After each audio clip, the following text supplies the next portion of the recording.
Welcome to Soul Guided Life, a podcast designed to inspire you to follow your true path. In today's episode, we're going to talk about the hidden purpose of your life. Embrace every experience. So let's start with the hidden purpose of your life, embracing every experience. One reason we're here on earth is to experience life itself. I know it sounds simple, but it is that very simplicity that guides us back to our own truth. However, as humans, we have failed at this primary task. Let me explain you why. There are two key points. First, we're here to fully experience life. All of it. It's not about passively letting life happen to us, but allowing it to fully impact us.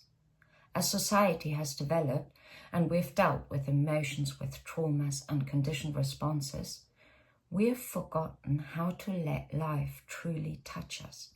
Instead, we seek ways to numb our feelings, play emotional games, and avoid being honest with others and ourselves. The protective mask we wear prevents us from truly living. So, the first purpose of our soul to gather experience goes unfulfilled because we are afraid to fully feel. Let me give you an example. If someone compliments you on your shirt or on your dress, you might immediately respond, "It's nothing, I got it on sales," or "I'm not sure it looks good on me." In that moment, you're not allowing yourself to fully experience the kindness. You're closing off. You brush it off rather than opening your heart to receive the compliment. This is how we often handle experience in life. When we witness a breathtaking view, we tend to capture it with our phones instead of letting the beauty sink in. We're too busy, too afraid, too closed off to allow life to truly touch us. The second point is that we're here to experience life, but not mindlessly collecting experiences to see who accumulates the most. It's about the how we experience life. Unfortunately, the how is often so ingrained in us that we close the door to experience before they've had a chance to unfold. For instance, we tend to categorize things as good or bad, uncomfortable. I like this or I don't like this, often deciding instantly if we approve of the experience or not. This isn't truly living. It's allowing our brains to make decisions for us. Anything that our brain deems negative, we reject immediately. There's no room for the experience to unfold. But this classification comes from our ego, and they're not necessarily the truth. You can only discover your true preferences when you challenge your judgments. Ask yourself, why do I dislike this? Or why do I like this? And approach it with an open mind. Our likes and dislikes are simply perceptions built over time, not always our truth. For example, if someone cheats on you, your ego may call it a terrible experience.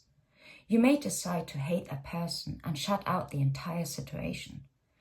But we're here to experience life, even though it's challenging.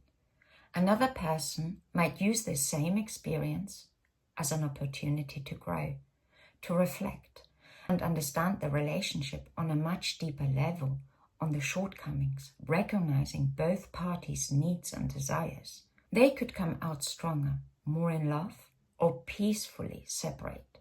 The outcome depends on whether you embrace or reject the experience.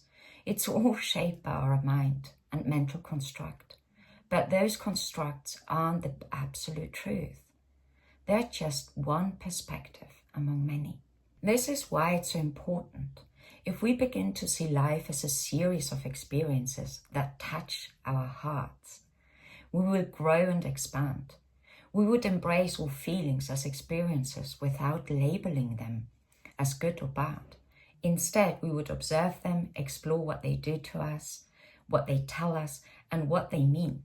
We would open ourselves to countless experiences, dance in the street without needing a reason, travel to unexpected places and love it. We would meet people who move our hearts where before we would have judged them at first glance. We would try so many new experiences that our brain currently tells us, no, You can't do this. It's impossible. You will fail. Or that's not what someone like you would do. We would have more joy, fun, and abundance if we learn to distance ourselves from our egos and give each experience a chance. It's just one attempt away.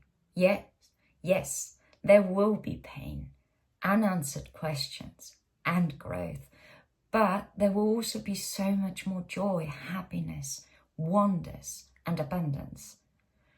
When you shut down negative feelings, you also shut down your ability to feel the positive sides. One accompanies the other. That's how life works. You're not here to suffer, even though you've been led to believe that. I challenge you to question that belief. No one is punishing you, whether you call it God, source, or consciousness. The universe doesn't operate under those paradigms. Life is about experiencing from different perspectives and expanding through unconditional love. The more you become aware of your thoughts and your feelings, the less control they will have over you. Let life touch you. Breathe in the experience. In my next podcast, I will share tools with which it might be easier for you to experience life in the fullest without the need to be suffering, but rather with an open heart, letting the experience truly touch you. Remember, there is no magic tool or solution to remove negative experiences from your life. It's a process. Like training your body at the gym, you need to train your soul, mind, and spirit as well. Quick note, if you don't know what your next step is, in order for you to really align with your soul path, you're very welcome to book yourself a soul-guided reading, which will help you find exactly what it is you need and exactly what it is that is blocking you from following your true soul path. And if you would like to work on a daily note and really dive deeper into the soul-guided living, then you're very welcome to join my soul-guided community, in which we work daily on aligning with our soul path. Much love.